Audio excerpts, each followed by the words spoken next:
maritime nation and valued participant in IMO and a member of IMO Council. I'm delighted to be able to visit Arab Academy, such an important and prestigious educational establishment. I'm truly grateful to the President of Academy, Dr. Ismail Abdel Ghaffar, for his kind invitation.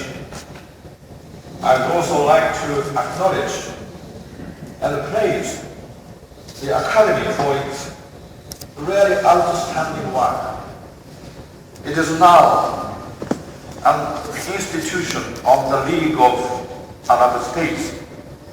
I appreciate the outstanding leadership of the President, of course, and all members of Executive Council. And I'd like to acknowledge how Arab Academy has been assisting and facilitating the implementation of IMO's technical cooperation program and cooperation activities for many, many years. Of course, I want to talk about this year's theme for World Maritime Day, that is maritime education and training. But before I mention anything about that, let me just touch upon the history of International Maritime Organization.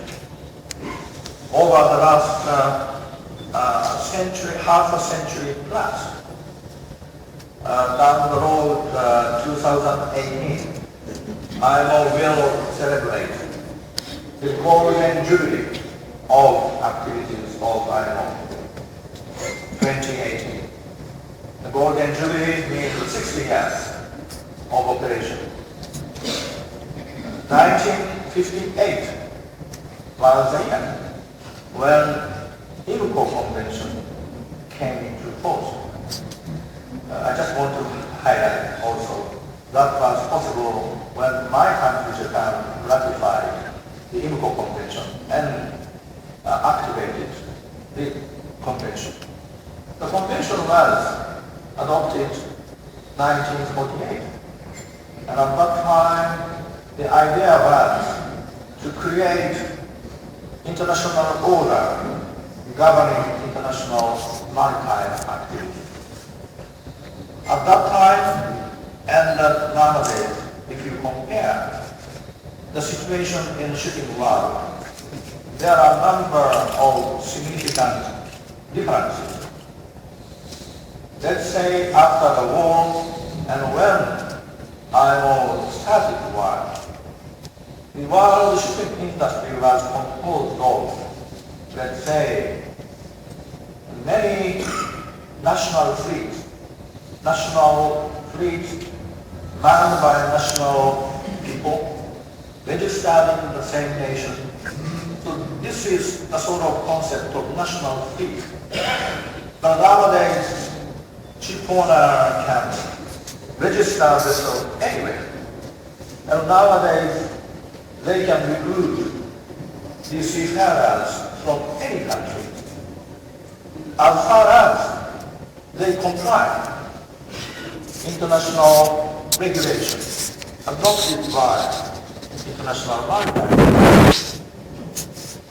If you look at the UNCLOS, United Nations Convention on the Law of the Sea, there is still a provision for the nationality of ship. But what we can see is we have created really international industry. And you can register vessel anywhere, and you can recruit the people from anywhere. So this has been a significant development, and you cannot turn the history backwards.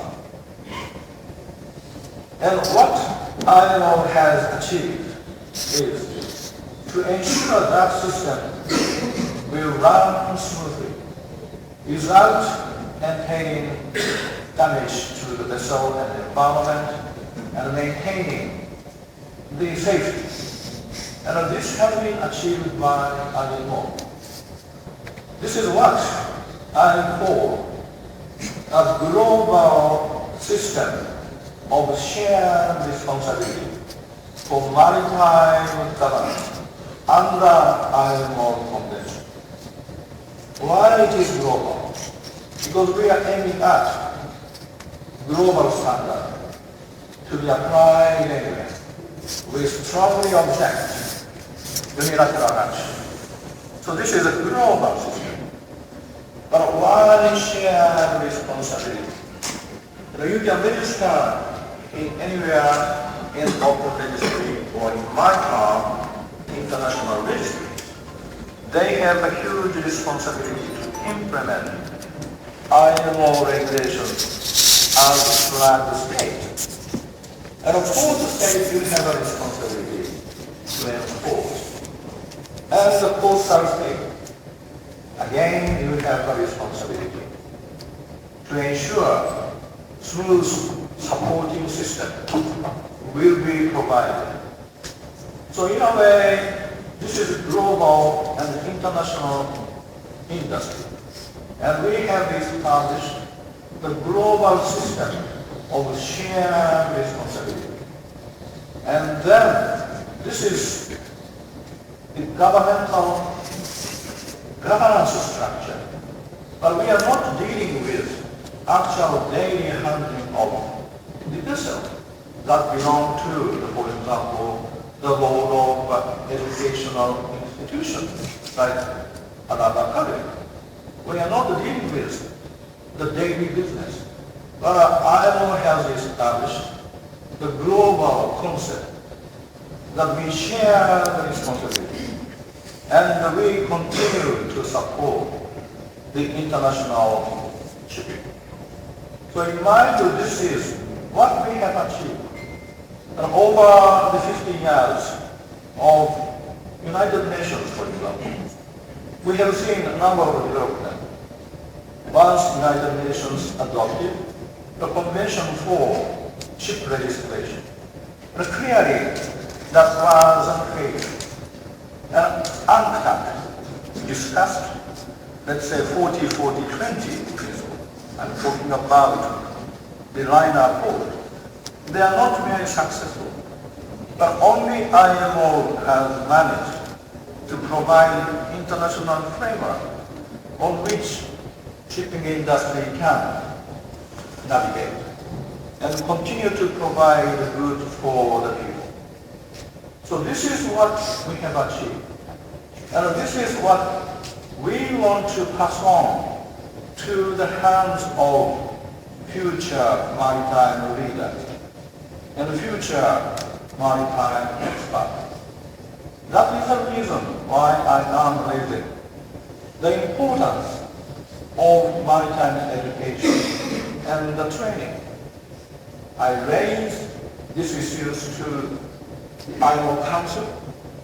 The IMO Council agreed that this year's theme of activity of IMO is maritime education and the training. So in this very important year, I'm really delighted to come to another country such an early day of the year. So I cannot express any satisfactorily my appreciation to the President and all members of Arab Academy and League of Arab States who managed to realize this vision. The importance of shipping in global community, it cannot be overemphasized. Shipping industry underpins this sustainable development. The industry is highly technical, so therefore that demands considerable skill, knowledge, and expertise. It is important to learn it all on the job. But industry is truly international, so therefore we have a need for global network of specialist education and training establishment to ensure the stream of high-caliber recruits to be realized in the future of the industry. The effective standards of training is really a bedrock of safe and secure shipping industry. I just want to highlight the importance of looking at the future. Still, in my view, we must be seeing that in the future we can see significant shortage of seafarers. The world seaborne trade expands, continues, and over the 50 years and 40 years, we have seen seaborne trade has been expanded. Up and down, yes, we have sometimes good time and bad time. But while the seaborne trade continues to grow, the currently shipping industry is facing very difficult situation.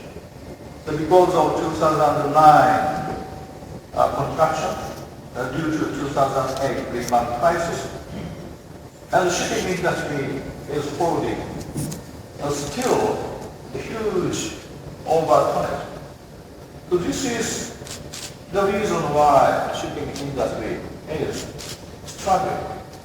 And taking into account the economic development, let's say for Asia, including China, and then world economy is a little bit struggling. At this stage, United States looks strong, but we cannot see how we can steadily consider the future growth. But nevertheless, if we follow the pattern of the last 50 years, and taking into account the growth of world population, if you take a look at, let's say, 10 years, 20 years, and 30 years, and world trade will continue to grow. So this is, in my view, a significant element when we talk about the future. Then, if we talk about, let's say, 15 years ahead of us, and that is the 2030, and by that time, how many seafarers you may require? This is a simple calculation. Everybody can do that. So for example, currently, as far as I understand, there are 500,000 of officers operating all over the world. And if the trade volume will be increased by 50% in certain time, then obviously the seafarer needs to be started with 50%. So I think this is the reality, that we should be prepared. If you calculate how many seafarers needs to be trained and put into the service every year, it's a huge number. And according to my calculation, in my modest estimate, probably in the range of 25,000 or even 40,000 of trained seafarers must be produced every year. Otherwise, you cannot catch up that market. So shipping industry is the growth industry. And how you can support? This is only through maritime education and training. So therefore, the large academy is currently dealing with is very important. So this is an element which I really wanted to highlight and also appreciate. The IMO has long and wide-ranging involvement in human element of shipping. The maritime education and training is a key factor in this. So for example, the 1978 SKCW Convention and Accord have set the international benchmark for training and education of seafarers.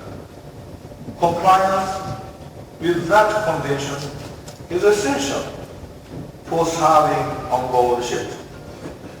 The skills and competence of seafarers and a human element ashore can only be adequately underpinned, updated, and maintained through effective maritime education and training. Looking at the wider spectrum, IMO's technical cooperation program and the integrated ITCP provides the capacity building framework to assist the developing countries to enhance the skills and proficiencies required for effective compliance with all IMO instruments. This is complemented by IMO's global maritime training institutions, in particular the World Maritime University, WMU, and IMO International Maritime Law Institute, IMRI, which help maintain the flow of high-level managers and policymakers and other key personnel. Within that context, I consider bright future of further enhanced cooperation between Arab Academy and the World Maritime University. You may be aware that I am now reviewing the structure and the way the matter was handled at World Maritime University. I have appointed the new president. Her name is Cleopatra Henry, the renowned, distinguished female officer, worked for international community over, let's say, 25 years, more than that, under International Labour Organization. I have appointed her, and she will start working from July this year. And IMO's WMU is moving into a new campus in Malta. We are preparing inaugural open session, inaugural opening event of the new campus of World Maritime University. The date was already selected. The 19th of May, we will have this celebration. And I'm sure I will extend my letter of invitation to the president, of course. But all IMO member government will be invited. And more importantly, I am now making progress in the study for the future of the World Maritime University. The World Maritime University enjoyed good reputation and over 3 decades of activity. But in my view, now it's time to review the past and look into the future. And in my view, we need to revive sort of interaction between or among maritime universities. And IMO WMU could be a sort of central focus, but at the same time, IMO's WMU cannot train thousands of people all over the world. It's clearly beyond our capacity. That is an area where national universities, including the World Academy, have a significant role. And we want to ensure that global maritime education will be coordinated, and then we will train not only seafarers, but also lawyers, but also port managers, economists, And I think this is necessary for the future maritime development. The United Nations is now preparing post-2015 development agenda. I have been mentioning that to my colleague in Chief Executive Board of the United Nations. If you are serious about post-2015 development agenda, which may replace or succeed Millennium Development Goals, we must be serious about maritime development. Because without maritime development, you cannot imagine sustainable, continuous development. So therefore, maritime development must be of the highest priority in the development agenda. And I think the future of maritime university will clearly underpin the need for training the future maritime leaders, particularly the policy makers. Because WMU cannot handle seafarers, but WMU will provide policy makers. And that is an important distinction between the role of WMU and the role of various national maritime universities. And I'm sure we can generate a new concept of cooperation. Mr. President, I'm really looking forward to consider the future of our cooperation between WMU. Mind you, I'm not only Secretary-General of IMO, I am the Chancellor of our maritime university. And from that point of view, I'm really looking forward to have a constructive dialogue to explore the future of our educational activities. This is absolutely important, not only for you, not only for us, for the sustainable development of the globe. We need to be really serious about maritime education. So this is my message, distinguished delegate and the President. I'm really enjoying my visit today. This is my second time to visit Arab Academy.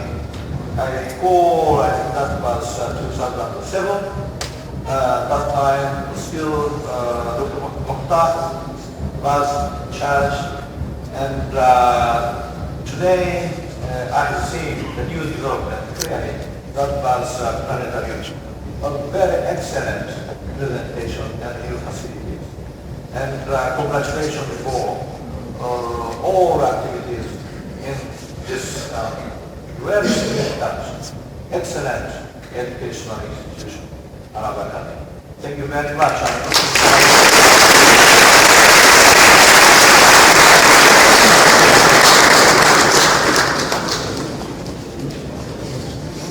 The AAST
Excellency Professor Dr. Saeed Abdullah Sharifa is delighted, is honored to introduce a souvenir from the AASTM city to the Secretary General of the IMO, His Excellency Mr. Koji Sekimizu